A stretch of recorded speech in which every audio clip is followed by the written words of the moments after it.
Phone tapping కేసులో కీలక పరిణామం చోటు చేసుకుంది. మాజీ సీఎం కేసీఆర్ పేరును ప్రస్తావించారు రాధాకిషన్ రావు.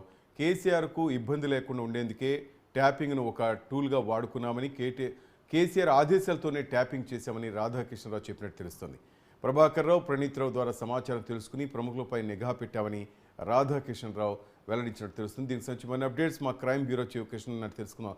కృష్ణ, ఏంటి మొత్తం మీద కేసీఆర్ పేరు బయటపెట్టినట్టు తెలుస్తుంది, ఏంటి ఏమంటున్నారు ఇక్కడున్న నిందితులంతా? బుల్లెట్ శ్రీనివాస్, ఏదైతే ఈ ఫోన్ ట్యాపింగ్ కేసు వ్యవహారానికి సంబంధించి పోలీసుల దర్యాప్తు అనేది వేగవంతమైంది. ఈ కేసులో ఏదైతే జైల్లో ఉన్న అటు ప్రణీత్ రావు కానీ, భుజంగరావు, తిరుపతి అన్న, రాధాకిషన్ రావు వ్యవహారాలకు సంబంధించి నాంపల్లి కోర్టులో అనేక సార్లు బెయిల్ పిటిషన్ కోసం వారు అప్పీల్ చేసుకున్నారు. అయితే వీరి ముగ్గురి బెయిల్ పిటిషన్ని తిరస్కరించిన కోర్టు రాధాకిషన్ రావు వ్యవహారానికి సంబంధించి కౌంటర్ దాఖలు చేయాలని ఎస్ఐటి పోలీసులకు ఆదేశాలు జారీ చేయడం జరిగింది. ఎస్ఐటి పోలీసులు కూడా రాధాకిషన్ రావుని ఎట్టి పరిస్థితుల్లో వదిలేది లేదు అని చెప్పేసి, వదలకూడదు అని ఆ కోర్టులో కౌంటర్ కూడా దాఖలు చేశారు. తాను ఎల్ఎల్ఎం పరీక్షలు రాస్తున్నా కాబట్టి తనకు ఏదైతే ఈ ఎన్నికల వ్యవహారాన్ని ఈ పరీక్షల వ్యవహారానికి సంబంధించి ఎస్కార్డ్తో కూడిన అనుమతి ఇవ్వాలి అని చెప్పేసి కూడా వారు ఆయన కోర్టులో కోరడం కూడా జరిగింది. అయితే రాధాకిషన్ రావు బెయిల్ అంశం వ్యవహారానికి సంబంధించి అనేకమైన కీలక అంశాలు కోర్టులో ఆయన బయటపెట్టడం కూడా జరిగింది. ఈ ఫోన్ టీవింగ్కి మొత్తానికి కూడా మొత్తం సూత్రధారి, కర్త, కర్మ, క్రియ కేసీఆర్ అనే కేసీఆర్ ఆదేశాల మేరకి తామంతా కూడా ఫోన్ ట్యాపింగ్కి పాల్పడ్డామని కూడా చెప్తున్నారు. ప్రణీత్ రావు, భుజంగరావు, తిరుపతి అన్నలు మొత్తం విదేశాల నుంచి ఏదైతే మిషనరీ తీసుకురావడం జరిగిందో వారిచ్చిన సమాచారం మేరకు తాను ఆ తర్వాత ఏదైతే సీఎం కేసీఆర్ చెప్పిన టీంల ఆధారంగా కూడా ఇటు డబ్బుల వ్యవహారం కానీ, ఈ తర్వాత ఇతర ఏదైతే ప్రతిపక్షాల పార్టీ వ్యవహారానికి సంబంధించి వారందరిపైన కూడా నిఘా ఏర్పాటు చేసి వాడిని వేసే ధోరణిలో తామంతా కూడా పనిచేశామని కూడా చెప్తున్నారు. ఏదైతే ప్రతిపక్షాలు చేస్తున్న ఆరోపణలు కానీ, ఆందోళనలు కానీ, ఎవరైనా విమర్శలు చేస్తే కేసీఆర్కు నచ్చదని ఈ నేపథ్యంలోనే వారి నుంచి ప్రణీత్ రావు, ఆ తర్వాత భుజంగరావు, తిరుపతన నుంచి వచ్చిన ఆడియో కాల్ ఆధారంగా ఆ ప్రతిపక్షాల వ్యక్తులపైన, కదలికలపైన నిఘా పెట్టడం, వారిని టాస్క్ ఫోర్స్ కార్యాలయానికి తీసుకొచ్చి నానా చిత్రహింసలు పెట్టడమే కాకుండా ఆ ఉద్యమాలు, ఆందోళనలు, ఆ తర్వాత ప్రతిపక్షాల ఎత్తుగడలను అన్నింటినీ కూడా చిత్తు చేసే విధంగా తామన్నీ కూడా ప్రయత్నం చేశాం. కేవలం కేసీఆర్ వ్యవహారానికి సంబంధించి తాయన వ్యక్తిగత లబ్ధి కోసమే ఈ ఫోన్ ట్యాపింగ్ అనేది ఏర్పాటు చేయడం కూడా జరిగింది.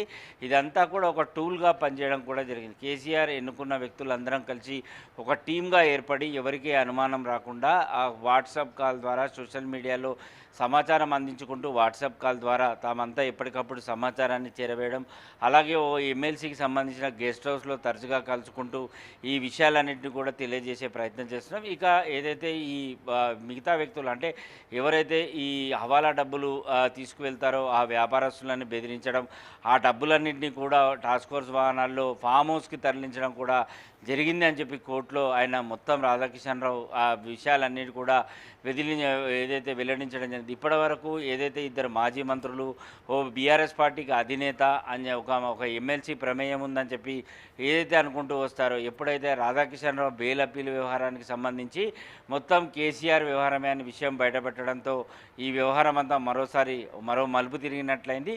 ఇప్పటికే విదేశాల్లో తలదాచుకున్న ప్రభాకర్ రావును ఎలాగైనా ఇండియాకి రప్పించాలని పోలీసులు విశ్వ ప్రయత్నాలు కూడా చేయడం, ఈ క్రమంలోనే ఆయనకు లుకౌట్ నోటీసులు జారీ చేయడం, చివరిగా మరోసారి కూడా అల్టిమేట్ అనేది జారీ చేయడం కూడా జరిగింది.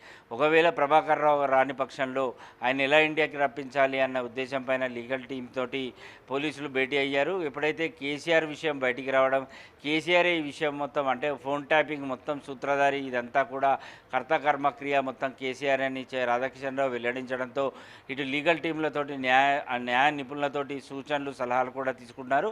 కేసీఆర్తో పాటు ఆయన కుమారుడు కేటీఆర్, ఆ తర్వాత మరో మంత్రి, ఓ ఎమ్మెల్సీకి, వీరందరికీ కూడా బీఆర్ఎస్ పార్టీలో ఈ ఫోన్ ట్యాపింగ్తో సంబంధాలు ఉన్నట్లుగా ఆరోపణలు ఏవైతే ఎదురవుతున్నాయో వారందరికీ కూడా 41A CRPC కింద నోటీసులు ఇచ్చి విచారణకు పిలిచాలని చెప్పేసి ఎస్ఐటి అధికారులు భావించడం జరుగుతుంది. ఒకవేళ కనుక లీగల్గా ఏదైనా ఇబ్బంది అవుతుంది, ఎందుకంటే అటు కేసీఆర్ వ్యవహారానికి సంబంధించి రాధాకిషన్ రావు ఏదైతే పేరు చెప్పాడో ఆయన మాజీ సీఎం కాబట్టి ఎలాంటి లీగల్ అంటే ఇబ్బందులు రాకుండా ఆ లీగల్ టీంతో ఈరోజు కూడా మరోసారి భేటీ అయిన తర్వాత నోటీసులు ఇచ్చే అవకాశాలు ఉంటాయి. శ్రీనివాస్.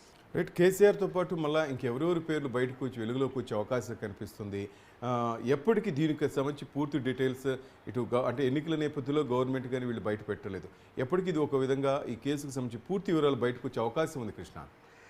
శ్రీనివాస్, ఈ కేసు వ్యవహారానికి సంబంధించి ఏదైతే ప్రభాకర్ రావు కనుక ఈ పోలీసులు ఎదుట లొంగిపోయి అప్రూవల్గా మారితే ఆయన చెప్పిన ఆదేశాల మేరకు ఈ ఇద్దరు మాజీ మంత్రులు అని చెప్పడం జరిగిందో ఆ ఎమ్మెల్సీ, ఆ తర్వాత ఈ బీఆర్ఎస్ పార్టీకి సంబంధించిన అధినేత, వీరందరి పేర్లు కూడా బయట పెట్టాలని పోలీసులు భావించారు. కానీ మొదటి నుంచి ప్రభాకర్ రావు పోలీసులను ఇబ్బంది పెట్టడం, తాను విచారణకు వస్తున్నాను, ఇండియాకు వస్తున్నానంటూ ఏదైతే ఆయన చెప్పడం, ఆ తర్వాత పోలీసులు నిజమే అని భావించి శంషాబాద్ ఎయిర్పోర్ట్లో పడిగాపులుగాడు. ఈ క్రమంలోనే కాబట్టి ఎట్టి పరిస్థితులు ఇప్పుడే తన వైద్యం పూర్తయ్యే వరకు వచ్చేది లేదు అని చెప్పేసి ఆయన చెప్పడం. సో ఈ క్రమంలోనే ప్రభాకర్ రావు ఇక లొంగిపోయేలా లేడు, ఆయనను రప్పియాలంటే చాలా సమయం పట్టే అవకాశం ఉంది, కేసు అంతా వీగిపోయే అవకాశం ఉందని ఎప్పుడైతే భావించడం జరుగుతుందో, సో ఆ క్రమంలోనే పోలీసులకు అనుకోని పరిస్థితుల్లో రాధాకిషన్ రావు వ్యవహారానికి సంబంధించి ఏదైతే రాధాకిషన్ రావు కోర్టులో వెల్లడించడం జరిగిందో కేసీఆర్ పేరును ప్రస్తావించడంతో ఇక ఈ ఫోన్ ట్యాపింగ్ కేసులో దర్యాప్తు చేసిన సిట్ అధికారులకు మార్గం సుగమమైంది.